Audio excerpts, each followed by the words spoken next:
perjalanan riding ini menjadi perjalanan rohani saya. Kawan saya kecelakaan, terpelintir, mental, dan kakinya patah.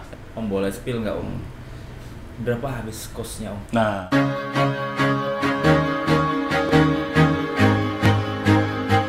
ya kita udah mulai ya. Assalamualaikum kawan Naswara. Alhamdulillah ketemu lagi kita. Kali ini saya kedatangan yang menurut saya tuh sosoknya inspiratif gitu, terutama ketika kemarin beliau ngepost di grup kami tuh di Royal Raiders ketika beliau itu lagi riding ke Himalaya. iya. Ini Om Anwar, Muhammad Anwar. Beliau ini teman saya, senior saya di Royal Raiders Indonesia.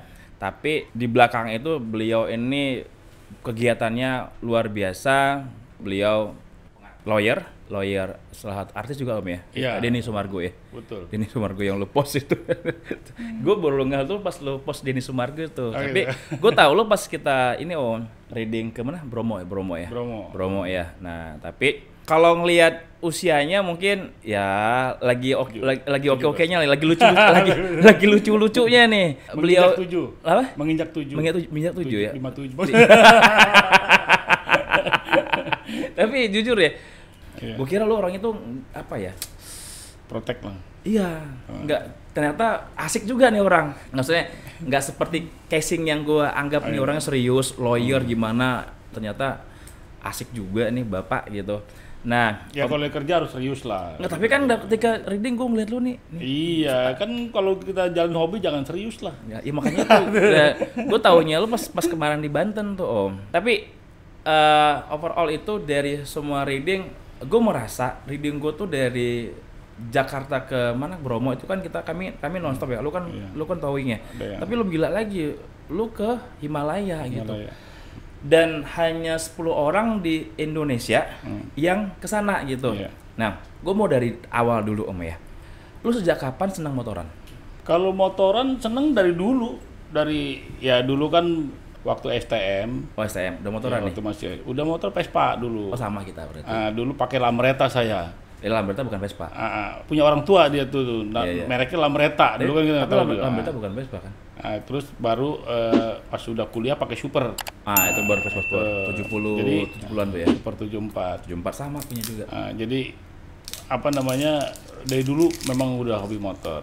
Jadi ke motor yang agak cc-nya agak besar itu di tahun 2010-an lah. Apa bedanya Om, feel-nya antara naik Vespa sama motor cc gede? Kalau Vespa ya buat santai-santai aja. Jadi kita nggak bisa buat jauhnya, agak kurang lah. Tapi kalau komunitas ikut nggak Vespa? Nggak ikut. Jadi ikut itu waktu R6. R6 itu apa sih? R6 yang Kawasaki. Itu mulai ikut komunitas? Itu mulai ikut. Waktu itu saya barengan tuh sama UJ juga kan. UJ. UJ. Jadi sama dia punya, saya punya ya. Dia warna hijau, masalah saya warna hitam. Yang dia meninggal begitu ya? Iya. Dia kecelakaannya jatuh, saya agak ke ini aja tuh. Di 2015 stop motor itu. Stop. Kenapa? Karena ini ada tangan agak cedera. Udah bolak-balik Pandeglang, ya udah agak lumayan pulih, nggak boleh main motor besar itu. Saya pakai Matic PCX, kemudian X-Max. Itu belum RE nih ya? Belum. RE 2019. Oh baru? Baru. 2019 saya beli klasik, ya itu baru. Warna hitam? Warna hitam, baru kelihatan udah enaknya lah. Ini motor mantep lah gitu ya. Gue tanya dulu ya. Enak mana Om antara bawa itu sama RE? Bedanya di mana sih? Kalau banding enaknya pasti enak RE lah. Enak RE? Karena dia nggak bisa, di bawah pelannya nggak bisa itu. Oh oke. Panas. Ya, mesinnya. Jadi maunya kencang aja? Maunya tapi kan nggak mungkin jalanan Jakarta untuk kita bisa kecepatan. Kecuali kalau tinggal di... Kalau jauh juga kan jarang-jarang. Di Texas mungkin bisa. Udah selesai itu ya, setahun kemudian tambah lagi saya Himalaya. Ya. Tapi gue lebih sering lihat lu pakai Himalaya daripada pakai klasik. Kenapa itu? Kalau Himalayan, kalau memang medannya agak jauh, kemudian masuk kampung-kampung pakai Himalayan. Tapi kalau kota saya pakai klasik. Oh gitu. Karena pernah nyasar juga, saya pernah pakai map tersesat di satu jalan di Bogor tuh. masuk ke hutan ini. Itu pakai klasik tuh? Pakai klasik. Belum Himalayan. Belum Himalayan. Ya. Masuk ke hutan ini, apa namanya, kelapa sawit. Sendirian? Sendirian. Lu seneng sendirian ya? Sendirian. Masuk, kita terabas, akhirnya salah masuk jalur. Nggak pas nih. Nggak pas. Nah, dari situ lah saya beli Himalayan nih. Kayaknya kalau ke Medan begini harus pakai Himalayan. Nah akhirnya kok bisa? Ya kita berusaha, berjuang terus. Ya kan? Setelah itu lebih enak pakai Hima ya? Ya itu tadi tergantung mau kemana kita. Kenapa ya? Gue tuh ngeliat Hima tuh, kan gue tuh senangnya klasik Om. Maksudnya bukan senang era klasik enggak, tapi senangnya tuh sesuatu yang berbentuk dengan klasik. Nah, kalau Hima tuh kan lebih ke agak modern ya. Adventure. Nah, adventure jadi lebih tinggi dia, kayak agak susah gitu. Tapi lebih enak kalau untuk petualangan pakai Hima ya. Ya kalau medannya penuh tantangan ya itu inilah Himalaya. Indonesia sendiri, lu paling jauh kemana Riding? Indonesia, Bali. Nah, akhirnya kemarin tuh tahun lalu ya, lu memutuskan ikut ke Himalaya. Apa pertimbangannya kenapa lu pengen kesana gitu? Basicnya gue ini pencinta alam. Oke. Nah, dulu ikut mountaineering club waktu sekolah. Tiap minggu kita ke gunung. Naik gunung. Dari situ kita ada keinginan, apa namanya, kalau anak gunung tuh udah target Himalaya itu udah menjadi bayangan lah, udah menjadi cita-cita lah. Cuma kan nggak ada, secara ekonomi kita nggak mampu gitu bisa, kan. Ya belum bisa. Artinya cuma menjadi cita-cita aja mau ke Himalaya kan. Karena gunung tertinggi itu Himalaya gitu. Nah kemarin waktu kita ngobrol-ngobrol ya dengan komunitas dan teman-teman, ini ada program nih, apa namanya, dari prinsipal bahwa ada event Moto Himalaya. Saya daftar. Gitu. Nggak mikir-mikir? Nggak, saya nggak mikir. Pada saat ada event begitu ditawarkan, saya langsung nggak mikir lagi. Karena ya alhamdulillah, secara ekonomi saya bisa bayar itu kan gitu. Karena ini bayar. Ini kan jajan ini kan. Nggak ada sponsor ya? Nggak ada sponsor. Betul-betul kita tuh bener. hobi kita biayain sendiri gitu ya? Betul. Hobi anak laki-laki lah. Anak laki. Ada ini nggak sih persiapannya menuju sana, latihan atau reading kemana dulu yang maksudnya? Memang ada persyaratan. Biar ada persyaratan di sana. Berapa jauh yang udah pernah ikuti gitu. Ya minimal 12.000 kilo. 12.000 kilo. Belum nyampe dong? Udah dong. Banyak. Motor udah berapa kali kan? Iya, dari awal di artinya jarak jauh tuh berapa motor kan? Di interview tuh ya? Ada interview? Itu saja pernyataan. Oke. Nah, kemudian tes lagi itu kesehatannya. MCO. Semua kesehatan kita, jantung apa semua dimungkinkan atau tidak nih kesehatan kita. Nah, setelah itu selesai ya kita bayar untuk biaya di sana.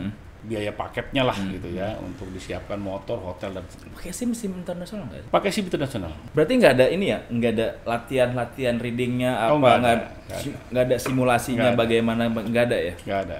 Tracknya bagaimana gitu-gitu? Kalau track dikasih bayangan bahwa track di sana itu aspal, batu, pasir, ya sama kali. Berarti secara track lebih mudah mana, sini apa sana? Kalau track mudah di sini lah. Kalau di sana tantangannya lebih besar. Apa tuh? Karena banyak jurang dan tebing. Kiri kanannya itu? Kiri kanannya. Berarti potensinya kalau misalnya nggak betul-betul waspada, hati-hati dan mahir, bisa tergelincir juga kan? Waduh, kalau nggak waspada dan juga kita kurang, ya harus banyak berdoa juga. Kemudian kita harus memang fokus, konsentrasi dan fokus gitu. Sedetik aja kita lalai, lewat. Itu mulai startnya dari mana Om? Saya terbang dulu ke New Delhi. Kemudian dari New Delhi saya stay dulu 2 malam saya stay ya kan, karena nggak mungkin langsung kita ke kota Leh kan. Dari New Delhi saya naik pesawat ke Ladakh gitu, kota Leh ya. Kota Leh itu kota di atas gunung. Kita tuh ada nggak sih kota di atas gunung? Apa kota itu? Nggak ada kota Leh. Ada nggak sih daerah? Pak Suhadi. Angkat dulu. Salam. Situasi gawat Jenderal hari ini. Pak Suhadi ini lagi main di Popo nih. Ya siap ini ya. Ya siap. Mari dia. Kita makan nasi kebuli ntar. Iya siap. Terus dari Leh itu langsung jalan atau gimana? Nah dari Leh kita kan hari pertama itu istirahat tentunya kan, malam itu kita pertemuan dulu briefing. Kita briefing ya, disampaikan bahwa ini brief dari prinsipal langsung. Prinsipal nanti sebutin RC-nya apa semua. Nah, baru kita pilih diundi motor, kunci motor. Kita nggak bisa pilih sendiri. Berarti motor belum tentu motor masing-masing? Bukan, motor kan udah siapkan sama dia. Hanya bawa badan aja ya? Bawa badan aja. Sama bonfit. Jadi paketnya itu motor itu, motor ya? siapin. Okay. Ya motor umumnya bagus semua lah, udah sehat lah, fit lah. Tapi kita nggak boleh pilih, kita tinggal ambil di kuncinya aja gitu kan. Jadi di situ ada peserta dari Australia, peserta dari Indonesia, India. Ya. Paling banyak kita? Paling banyak kita. Malah kita paling banyak. Paling banyak kita. Jadi yang dari Rory-nya saya. Yang biasa pakai RE ya. Yang lainnya bisa pakai motor lain ya. CC-nya 1200. Itu klub-klub BMW, ya kan. Nah, baru udah kita ambil semua. Istirahat, besok kita pagi jam 8.30 itu ada jaraknya kira-kira 60 sampai 70 kilo. Nggak terlalu jauh. Nggak, itu masih keliling kota Leh. Enteng lah itu bagi anak-anak Rory mah. Jadi masih pemanasan dulu lah. Ya kan. Panas apa musim dingin atau gimana cuaca Musim panasnya dingin. Tapi udara sejuk. Kita masuk kota Leh itu udah bener-bener, kan kota di atas gunung itu. Karena kita baru dari New Delhi ke Leh itu baru masuk, itu agak sesak juga napas. Berarti napas sudah mulai ngos-ngosan ya? Iya, waktu pertama. Penyesuaian. Baru penyesuaian, ya kan. Itu baru di kotanya. Belum kita jalan ke Himalaya gitu. Berarti dari Leh itu ke kemana nih tujuan kedua? Dari Leh, nanti kita ke Nubra. Berapa kilo jaraknya? Kalau ke Nubra, lembah Nubra itu 180. Sekitar 3 jam, 4 jam. 5 jam. 5 jam. Nah, di situ kita di hari ketiga itu ya. Dari Leh kita riding ke ke Nubra, itu kita ke puncak Kadungla itu. Lebih tinggi lagi? Tinggi, itu udah kan dari 3.500 nih. Naik lagi. Kita naik tuh itu ke Kadungla aja itu 5.400. 5.400 itu kita naik ya, terus, muter-muter lah gitu kan. Nah, disitulah ketemu tantangan tuh di hari ketiga itu. Ya, jadi kita biasa di kota kemarin kan. Nah, ini tantangannya beda lagi pada saat udah lewatin jalurnya apa kontur jalannya? Aspal. Masih tapi aspal, ada campur juga yang nggak bagus banyak gitu banyak, kan. Ya. Jadi konturnya aspal dan batu. Berbatu. Tapi nggak semuanya juga berbatu ya. Di hari ketiga itulah yang bikin mulai tantangan baru tuh. Kenapa? Yang belum pernah kita jumpai itu. Kenapa tuh? Dari 3.500 itu naik terus. Naik terus ke Kadungla aja itu. Kadungla itu 5.400-an. 1.000-an berarti. Kadungla itu ikon di situ karena nggak mungkin kita main ke sana nggak ada ke Kadungla. Nggak mungkin lewatin juga ya. Iya, nah di situ baru setelah lewatin Leh tadi itu masuk ke wilayahnya Himalaya. Wah, itu pokoknya di kirinya jurang, kanan tebing. Atau ketemu kanannya jurang, kirinya tebing. Itu semua begitu jalanannya. Tujuan utama di situ? Tujuan utamanya Nubra tadi ya. Tapi pada saat kita sampai di Kadungla, itu saya juga udah merasakan kilang konsentrasi. Lemes dah gitu. Bawa motor nggak terasa. Pada saat kita udah berhenti di Kadungla udah baru sampai mulai goyang. Ya, baru sampai tuh udah sempet puyeng juga gitu. Itu karena oksigen ya. Karena oksigen, karena ketinggian. Nah, di situ baru ada beberapa kawan yang langsung oksigen. Kan Om ini kalau saya salah dikoreksi. Ini pertama kali pengalaman reading dengan orang-orang asing. Iya. Betul ya? Ada nggak sih Om secara kulturnya, secara kebiasaannya perbedaan antara ketika reading sama sesama kita nih dengan orang asing? Ada nggak sih Om? Hampir sama lah, tapi mereka biasanya menikmati semua, ya kan? Ada nggak sih yang egois pengennya? Iya, nggak ada. Kalau di itu mereka enjoy semua lah, ya kan? Kalau misalnya ada yang lama atau mana, dia pasti ini aja. Karena udah pos berikutnya kan kita udah tahu. Oh, berarti dia nggak nunggu tapi nggak nunggu. Jalan terus. Nggak nunggu. Jalan karena terus. Saya juga kadang tertinggal atau kan saya duluan. Oh, kok gitu ya. Berarti aturannya nanti bakal di posnya nanti berapa? Ada di titik mana gitu kan. Tapi itu nggak mungkin kesasar. Kenapa? Karena dia tahu nggak ada jalan bercabang. Berarti itu aja ya. Kalau kita bicara penduduk sekitarnya, gimana respon mereka ketika ada warga asing? Kalau di Leh itu udah memang turis. Seperti Bali lah. Leh itu seperti Bali. Kata orang itu surganya dunia juga itu. Bagus ya? Wah, bagus bener. Jadi di sana itu semua banyak rental motor semua. Berarti wisatanya wisata adventure ya? Iya, adventure. Nah, itu dia di situ Oh, memang iya, tempat wisata. cakep gila. Cakep. Tempat wisata itu. Oh iya nih bener nih. Itu kota di ketinggian. Motoran semua nih. Iya. Kayak gini jangan-jangan nih Om. Dan semua yang di situ. RE nih Om. Iya, rental itu semua Himalayan semua. Himalayan semua. Iya. Gila kayak di Swiss ya. Rental itu Himalayan semua. Memang ada daerah-daerah yang memang buat saya khawatir juga ya. Apa tuh? Karena itu kan daerah Konflik. Daerah Kashmir ya. Kashmir, perbatasan dengan Iya. Kashmir itu India juga ya. Iya, dia juga. Naga bagian. Tapi aman tuh ya. Aman, ada surat kita kan. Di film-film orang lagi reading segala macam tetap aja disegat sama Ya, kita di itu ada wilayah-wilayah militer yang kita harus lewati gitu kan. Itu nggak apa, di pemeriksaan biasa aja. Cuma nggak boleh diambil gambar, Oh, nggak boleh? nggak boleh difoto, nggak boleh rekam, nggak boleh. boleh.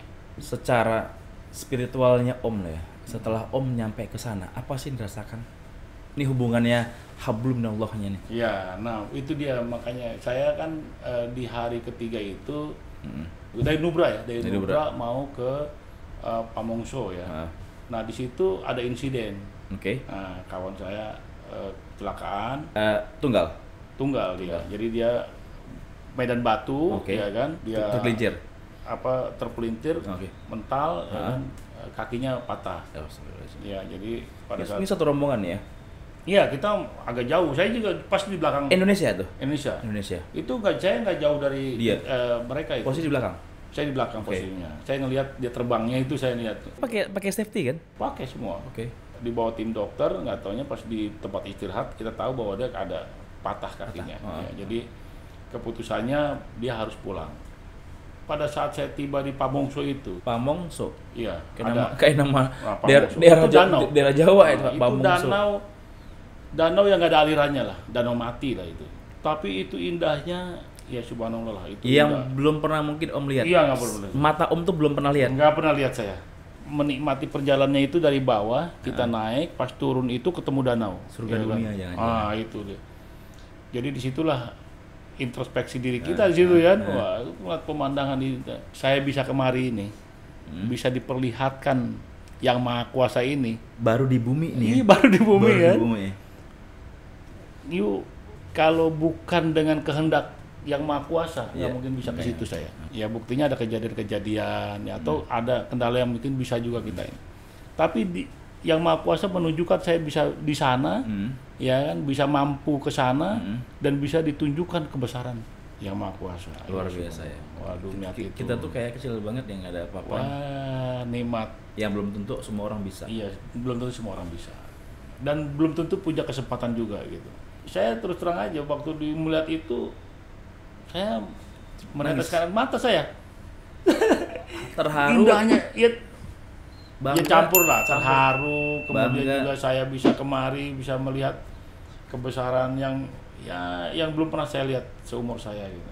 Dan ini perjalanan riding ini menjadi perjalanan rohani saya. Awalnya nggak ke situ kan, tapi setelah dijalani kayak membuat kita tuh lebih dekat dengan yang Maha memberikan semua yang ada di kita. Kenapa saya bilang lebih dekat?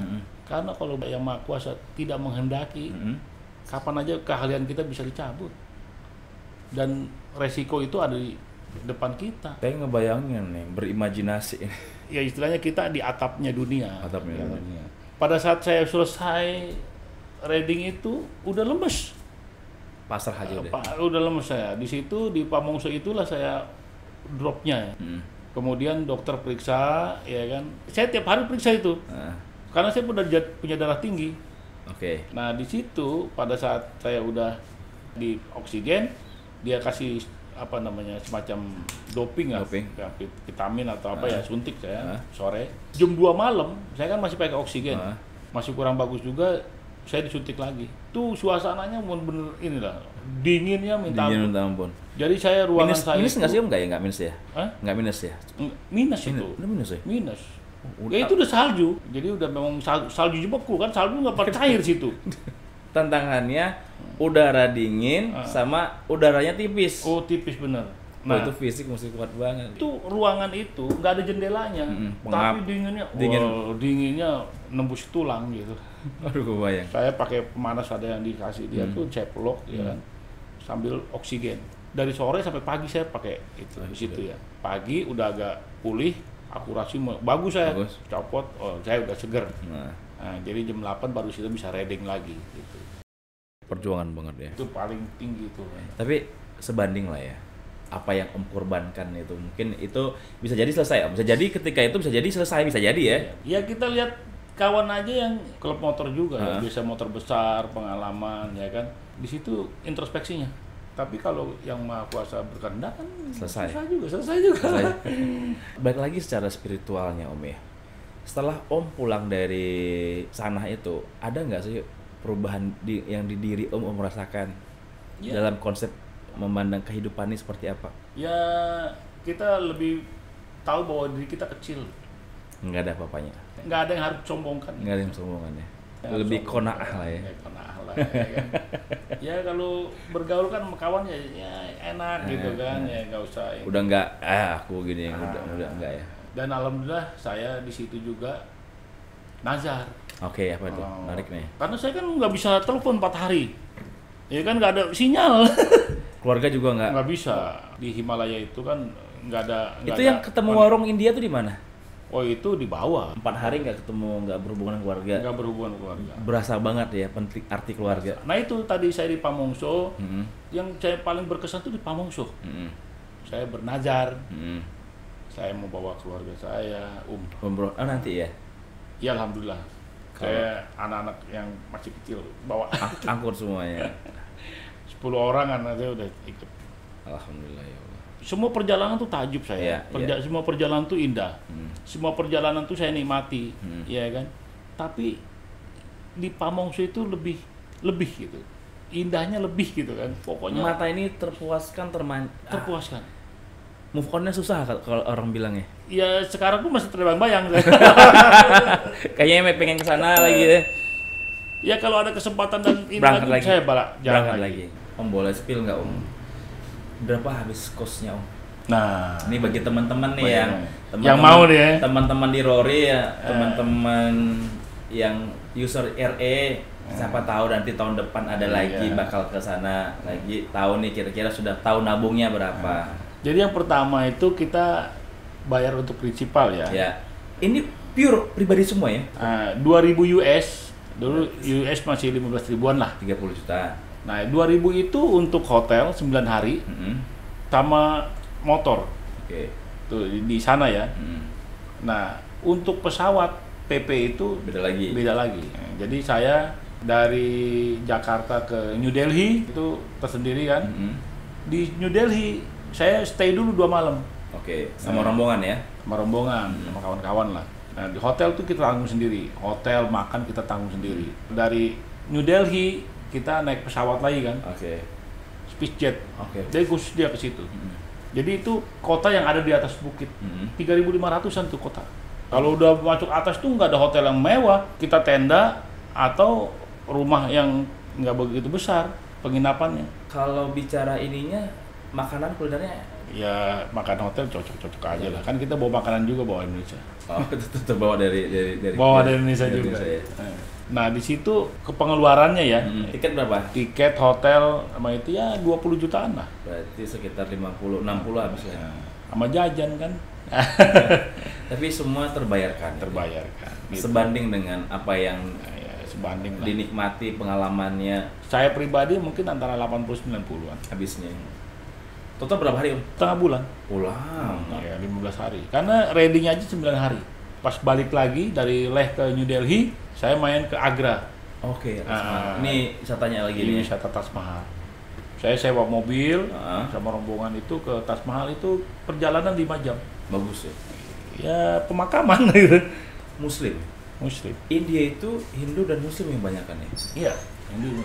Waktu di Leh apa? Islamnya banyak. Bahkan di Lembah Nubra banyak masjid masa. Oh gitu. Jadi pada saat kita sore itu azan apa berkumandang di puncak-puncak tuh dengar semua azan. Masih ada suara azan. Bakal ada lagi nggak sih Om? Tiap tahun ada. Berangkat? Iya insya Allah, lihat tadi situasinya. Karena Indonesia juga belum kelilingin semua sama kita. Om pernah nggak ikut klub komunitas mobil? Ikut. Apa bedanya Om antara komunitas mobil dengan motor? Interaksinya kurang juga kalau mobil. Oh, gitu. Ya saya kan waktu masih pakai Pajero ya. Ah. Ya kalau touring ya ada acara tapi beda dengan Rory saya. Kekompakan juga beda. Lebih motor ya. Lebih di motor. Kalau mobil tuh agak individual karena Iya. interaksinya sedikit kan. Iya, karena rata-rata keluarga bisa ikut. Nah itu dia. Iya. Nah di Rory lebih kekeluargaannya Lebih kuat ya, lebih bond of brothers. Iya, kalau nggak punya duit tinggal kasih tahu temen. Kawannya, juragannya. Kegiatan apa aja Om selama ini Om selain lawyer apa gitu? Ya bisnis ada beberapa PT, ya udah kelola anak. Kalau saya di profesi aja, Bersih aja. lawyer, kurator, mediator. Kurator tuh bedanya apa sih? Kalau kurator ya apa ya, membereskan ini aja, apa namanya budel, apa harta yang pailit. Dihitung segala macam baru bagi-bagi. Ya kita yang membereskan, seperti notaris lah. Om, dari apa yang sudah Om dapat selama perjalanan hidup ini ya, kemana-kemana, ada keluarga segala macam. Goalsnya, tujuan hidup Om berikutnya apa? Kalau saya merasa udah di dulu kan orang nggak punya kita ya. Saya nggak, bukan orang mampu lah. Ya kan. Sekarang ya alhamdulillah saya dimampukan lah. Dicukupkan lah.